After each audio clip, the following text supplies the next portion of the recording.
Now, recently, an interesting article caught my eye, published on the website Asia Progress Forum, titled, "Will the NPP continue Sri Lanka's path of economic suicide?" Now, in the article, its author argues as to how, despite the NPP government getting a super mandate to reset Sri Lanka's economic errors and put it in the right direction, the option of following the dotted line set forth by the IMF will continue to hinder growth, especially when looking at the current budget.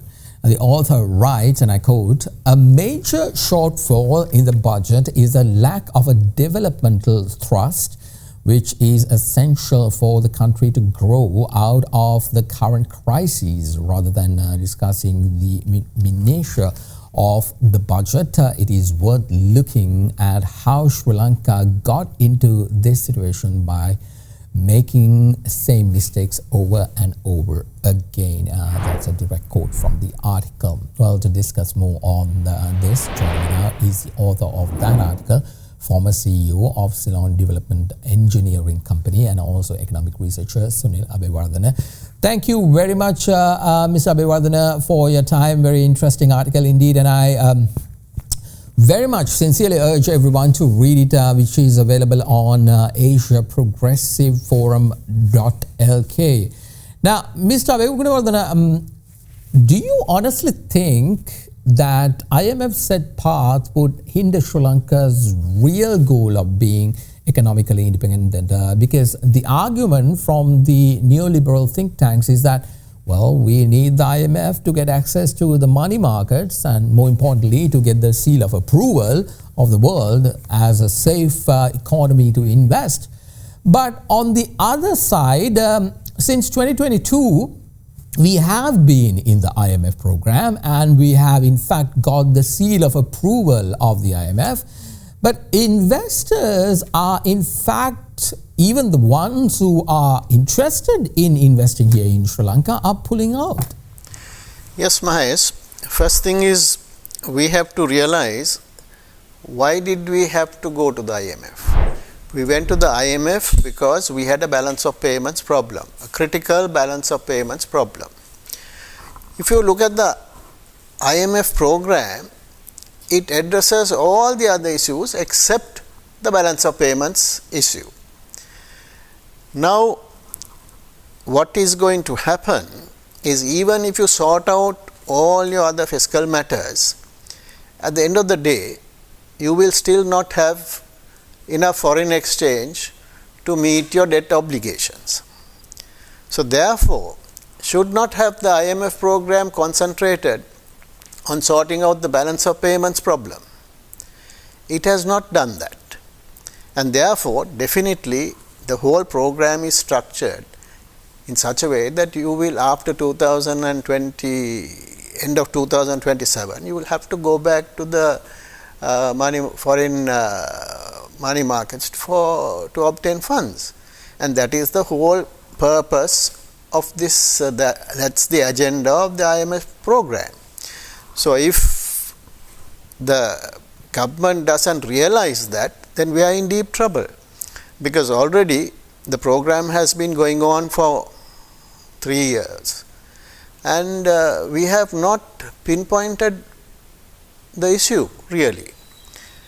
So, if the government doesn't realize that, I mean, suddenly you will find yourself in a situation that you have to go back to the and start borrowing again, and then where does that leave us? Interesting point of view indeed. Well, Mr. Abeywardhana, if we are to correct this wrong, in your opinion, what must this government do differently, and how should their thinking be, especially in this new era of global economics? You see, if we had understood the problem when we first went to the IMF, we have already lost 3 valuable years. If we had come up with another program while the IMF program was going on to develop our exports and be able to increase our foreign exchange earning capacity, we would have been in a different situation. But unfortunately, that was not done. We have lost 3 years, and we have another 3 years. So there is hardly anything that the government can do within that time frame. But however, they have to think of being able to stand up on our feet someday. We can't keep on going on like this.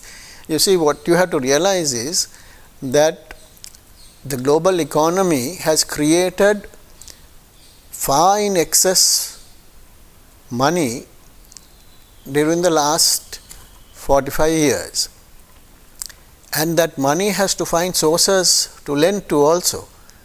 So therefore, this whole program, the IMF is also engaged in, I would say it's a kind of a political agenda as well, where countries, this money, this global money has to be lent to countries, because if without industrialization you cannot stand on your own feet. That has to be understood. So the future is not very bleak unless the government can come up quickly with some sort of programs which will increase our export capacities. And one area that can easily be done is the gem and jewelry industry.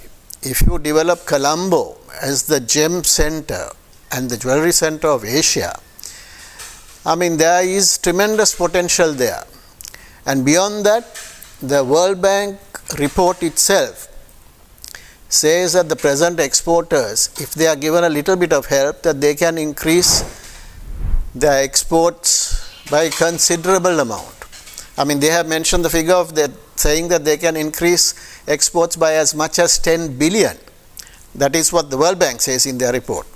Interesting point indeed. Well, let's leave it at that. That was former CEO and economic researcher Sunil Abeywardhana. Thank you very much. Let's take a short break, and when we return, what did USAID really do in Sri Lanka? USAID coming under fire from all over the world, especially accused to be a front face for nefarious operations. What was its role in Sri Lanka, and should the government be focusing on finding it out? This is the State of the Nation. Back in a moment.